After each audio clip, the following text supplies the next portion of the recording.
Hello friends, कैसे आप सब लोग and thanks for watching my channel. तो एक और शुक्रवार ख़त्म हो चुका है और खासकर इस शुक्रवार को आरबीआई का पॉलिसी भी था और उसके बाद हमने देखा कि बाज़ार ने किस तरीके से परफॉर्म किया। चाहे वो आप निफ्टी देखें या बैंक निफ्टी देखें तो अच्छा खासा शेड ऑफ ग्रीन था। लेकिन सवाल वही है कि इज़ दिस इनफ, और जो अभी प्राइस ट्रेंड बना है वो इस हफ्ते के अंत तक क्या और कैसा बना है और आगे किस तरीके का प्राइस मूवमेंट हो सकता है। तो इन्हीं सब चीज़ों पे हम डिस्कस करेंगे। लेकिन उससे पहले अगर अभी तक आपने चैनल को सब्सक्राइब नहीं किया है तो जल्दी से सब्सक्रिप्शन का बटन दबा दीजिए और साथ ही में नोटिफिकेशन का बेल दबा के ऑल का भी बटन दबा दीजिए ताकि जब भी मैं कोई नया वीडियो अपलोड करूँ वो आपको नोटिफाई हो जाए।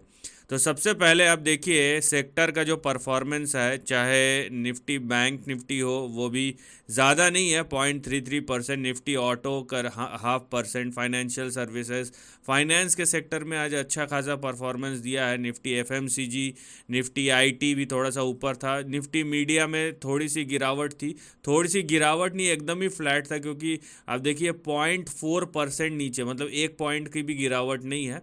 तो इस तरीके का यहाँ पे था। Metal, pharma, PSU bank, private bank, realty, हर कोई थोड़ा से लेके यहाँ पे आप देख सकते हैं कि थोड़ा से लेके थोड़ा सा ज़्यादा ही अच्छा खासा ग्रीन था। तो यहाँ पे एक चीज़ है कि आज आप बोल सकते हैं कि फ्राइडे का जो क्लोज़ है वो अच्छा हुआ है। लेकिन अगर मैं निफ्टी का परफॉर्मेंस देखूं, यहाँ पे ये फ्राइडे का परफॉर्मेंस है, लेकिन पिछले 5 दिन का अगर देखूं तो फ्लैट टू पॉजिटिव ही बोल सकते हैं, क्योंकि 87 पॉइंट ही हायर है। तो 87 पॉइंट 19,000 के इंडेक्स के लिए कुछ ज़्यादा नहीं है। वहीं मैं अगर बैंक निफ्टी का परफॉर्मेंस देखूं तो ये फ्लैट टू नेगेटिव है, 37 पॉइंट नीचे है। तो यहाँ पे आप एक तरीके से बोल सकते हैं कि कुछ हो रहा है या नहीं हो रहा है। आप इस हफ्ते के परफॉर्मेंस पे या पिछले एक हफ्ते के परफॉर्मेंस पे उसको डिसाइड नहीं कर सकते हैं। नाउ यहाँ पे एक चीज़ और देखना है कि ऑप्शन चेन आपको क्या बता रहा है, उससे पहले कि हम चार्ट की तरफ जाए। तो ये निफ्टी का ऑप्शन चेन है अगले हफ्ते का। यहाँ पे आप देखिए जो निफ्टी का क्लोज हुआ है वो हुआ है 19,650 पे। तो 19,650 जो है यहाँ पे वो आपका सेंटर पॉइंट है। और नीचे पहले आप देखिए जो पुट में ओआई है वो 19,500 और 19,600 पे अच्छा खासा बिल्डअप है। ठीक है, तो नीचे जो बेस बन रहा है वो 19,500 और 600 पे बन रहा है। वहीं जो आपका बड़ा ओआई है ऊपर की तरफ कॉल की तरफ 19,700 पे है। लेकिन उसके बाद जो सबसे बड़ा ओआई है वो 20,000 पे है। तो ये क्या इंडिकेट कर रहा है? ऑब्वियसली ये डेवलप होगा और ये चेंज होगा सोमवार को। लेकिन ये जो यहाँ पे जो इंडिकेशन है वो ये है कि अगर ये 19,700 के ऊपर क्रॉस होता है तो कहीं ना कहीं ये 200-300 पॉइंट का जो है 20,000 तक का जो रनवे है फिर से निफ्टी को मिल सकता है। तो ये एक इंडिकेशन मिलता है फिलहाल इस फ्राइडे के क्लोज पे। वहीं हम अगर बैंक निफ्टी की तरफ जाए तो बैंक निफ्टी का क्लोज क्या है? 44,360, 44,360। और यहाँ पे देखिए जो बिल्डअप है वो कहाँ पे है? तो यहाँ पे आपको सबसे बड़ा बिल्डअप देखने मिलेगा 44,400, 44,500 ऊपर की तरफ। और वो क्रॉस हो गया तो 44,800, 44,800 के बाद सीधा जो आपका अगला बड़ा आता है वो 45,000 पे, फिर 45,500 पे। तो यहाँ पे कहीं ना कहीं निफ्टी जैसा नहीं दिख रहा है। यहाँ पे हर 200 300 500 पॉइंट पे आपको अच्छे खासे ओआई बिल्डअप दिख रहे हैं। वहीं पुट में भी अगर हम जाएं तो यहाँ पे देखिए 44,300, 200, 44,000, उसके बाद 43,500, उसके बाद 43,000। तो अच्छा खासा बिल्डअप दिख रहा है दोनों तरफ। तो यहाँ पे निफ्टी को जो रनवे दिख रहा है उस तरीके का रनवे बैंक निफ्टी को नहीं दिख रहा है। मैं ये नहीं बोल रहा हूँ कि बैंक निफ्टी ऊपर नहीं जा सकता, लेकिन हर 200 300 500 पॉइंट में अच्छा खासा ओआई बिल्डअप है। तो निफ्टी अगर मैं ऑप्शन के चेन को से इंडिकेशन लेने की कोशिश करूं तो निफ्टी के पास जो रनवे है वो शायद बैंक निफ्टी के पास नहीं दिखाई दे रहा है इस डेटा पे। मैं फिर से बोल रहा हूं ये सोमवार को बदलेगा। और यहाँ पे आप देख रहे हैं कि नीचे से ओआई जो है ना वो कट रहे हैं। उसका मतलब क्या है? यहाँ पे ओआई देखिए माइनस में है, अब ये शिफ्ट हो रहा है, ऊपर की तरफ शिफ्ट हो रहा है। तो कहीं ना कहीं ये पॉजिटिव इंडिकेशन तो है। लेकिन ये पॉजिटिव इंडिकेशन के साथ ये भी बता रहा है कि आगे आपका रेजिस्टेंस कहाँ पे बन सकता है या बन रहा है।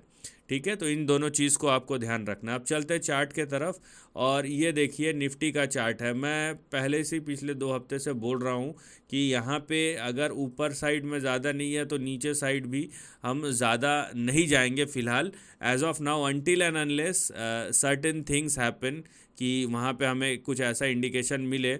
क्योंकि अगर आपको याद हो 2 महीने पहले मैंने स्लो ग्राइंड वाला जो सिचुएशन बताया था, उसके बाद निफ्टी वहाँ से अच्छा खासा, ये देखिए ये इस लेवल से जिस तरीके का बाउंस बैक दिया है, तो वो ऐसा नहीं है कि वो ख़त्म हो गया है। वो इसलिए ख़त्म नहीं हुआ है क्योंकि आप देखिए निफ्टी कहीं ना कहीं नो डाउट यहाँ पे 20,200 क्रॉस किया था, लेकिन उसके बाद फिर से ये जोन में आ गया, अच्छा खासा गिरावट हुआ है। तो वो भी अपने जगह पे है, लेकिन वो काम करेगा या नहीं करेगा वो डिपेंड करता है कि अभी क्या होने वाला है। अभी जो आप निफ्टी का प्राइस चार्ट देख रहे हैं, फिर से ये रेंज में आ गया है। तो यहाँ पे जब ये रेंज में आ गया है, हमें इस रेंज को प्ले आउट करना है। तो ये निफ्टी का आप देख लीजिए कि किस तरीके का ट्रेंड है। अभी ये नहीं बोल सकते कि निफ्टी फिर से पॉजिटिव हो गया है ना, पूरी तरीके से, लेकिन हाँ यहाँ पे आप ये बोल सकते हैं कि निफ्टी के लिए यहाँ पे 19,335 का सपोर्ट है और 19,230 का जो है, या 229 का जो है स्टॉप लॉस है।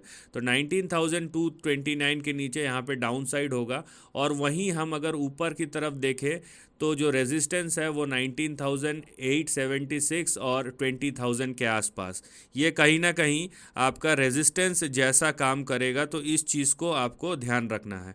ठीक है, यहाँ पे अपसाइड तो है, लेकिन उसमें एक लिमिटेशन भी है। अब ये देखना पड़ेगा कि क्या ये फिर से 20,000 को पार करता है या नहीं करता। अगर करता है तो हम फिर देखेंगे अगले हफ्ते क्या होगा, और अगर नहीं करता है तो कहीं ना कहीं ये एक रेंज बाउंड प्राइस एक्शन होगा, उससे ज़्यादा आप यहाँ से कुछ नहीं ले सकते। वहीं बैंक निफ्टी को भी देखिए, ज़्यादा घसीटना नहीं चाहिए कोई चीज़ को भी ना। मैं नेगेटिविटी को उतना ज़्यादा घसीट रहा था ना पॉजिटिविटी को करूँगा। अब वो अगर पोटेंशियल रहा कि यहाँ पे दिख रहा है कि हाँ भाई ब्रेकआउट हो चुका है, तो बोलूँगा कि ब्रेकआउट हो चुका है। अगर यहाँ पे दिख रहा है रेंज है, तो मैं रेंज के बाहर जाने का कोई मतलब नहीं है ना, बोलने का कोई मतलब है कि अब की बार इसके बाद और 3-4 हज़ार पॉइंट का ब्रेकआउट हो जाएगा यहाँ से, क्योंकि जो प्राइस एक्शन है वो देखिए यहाँ पे रेंज के अंदर हो रहा है। तो यहाँ पे हमें ये देखने मिल रहा है कि रेंज बाउंड प्राइस एक्शन के अंदर कहीं ना कहीं निफ्टी और बैंक निफ्टी अपने lower end of the range को टेस्ट करके वहाँ से ऊपर जा रहे हैं। तो वही चीज़ आपको बैंक निफ्टी में भी नज़र आएगी। बैंक निफ्टी का जो सपोर्ट है वो 43,894 का है, और जो स्टॉप लॉस है वो 43,600 का है। अगर ये 43,600 के नीचे जाता है तो नो डाउट यहाँ पे डाउन साइड शुरू होगा। वहीं ऊपर के तरफ अगर ये 43,900 के ऊपर है तो यहाँ पे फिर से बैंक निफ्टी 46,300 और 46,380 यहाँ तक का रैली कर सकता है। रैली तो है, लेकिन मैं फिर से बोलूँगा यहाँ पे रेजिस्टेंस है, क्योंकि ना यहाँ पे मुझे ये कोई इंडिकेशन मिल रहा है कि बहुत बड़ी गिरावट हो रही है, और ना ही ये इंडिकेशन मिल रहा है कि अब बहुत बड़ी तेज़ी होने वाली है। जो भी हो रहा है रेंज के अंदर हो रहा है, तो आप भी इस रेंज के अंदर रहिए, और उसके बाद जो चीज़ होता है फिर उसको उस तरीके से देखिए। फ़िलहाल ये है कि एक बाउंस बैक हुआ है, लेकिन जो भी बाउंस बैक हो रहा है वो रेंज के अंदर हो रहा है। लेकिन अब जो इसके बाद होगा वो होना चाहिए सस्टेनेबिलिटी। यहाँ पे ऊपर ऐसा नहीं किया कि ऊपर गया रेंज की तरफ 46,380 पे और फिर से गिरना शुरू हो गया, तो उसका कोई मतलब नहीं है ना। तो इसीलिए उस प्राइस को डिसाइड करने दीजिए कि वो कहाँ जाना चाहता है। और फिलहाल take one step at a time, क्योंकि जो भी वोलेटिलिटी आ रही है वो ग्लोबल मार्केट से आ रही है। हम हो सकता है कि ना गिरे, लेकिन अगर गिरेंगे नहीं तो बढ़ेंगे भी नहीं, ये भी बात पक्की है, उतनी पक्की है। और क्योंकि ये साल का अंत आ चुका है तो यहाँ पे वॉल्यूम्स भी लो होते हैं, तो यहाँ पे एडिशनल पैसा कहीं से नहीं आएगा। ठीक है, और इलेक्शन का भी अगर आप भारत के सिनारियो को देखेंगे तो इलेक्शन भी आ चुका है, तो एडिशनल पैसा तब तक कोई नहीं लगाएगा जब तक इलेक्शन और पॉलिसीज़ और ग्लोबल मार्केट ये सब कुछ जब तक थोड़ा बहुत क्लैरिटी नहीं आ जाता, तो आप एक्सपेक्ट नहीं कर सकते कि कोई बड़ा आउट परफॉर्मेंस होगा। किसी सेक्टर में या किसी शेयर में हुआ वो उसके स्पेसिफिक न्यूज़ पे हो सकता है, लेकिन ओवरऑल मार्केट पे अगर आप देखते हैं तो आप देखिए कि अभी हम कहाँ खड़े हैं और आगे किस तरीके के डेवलपमेंट्स हो सकते हैं। So this is the end of the video. Thanks for watching.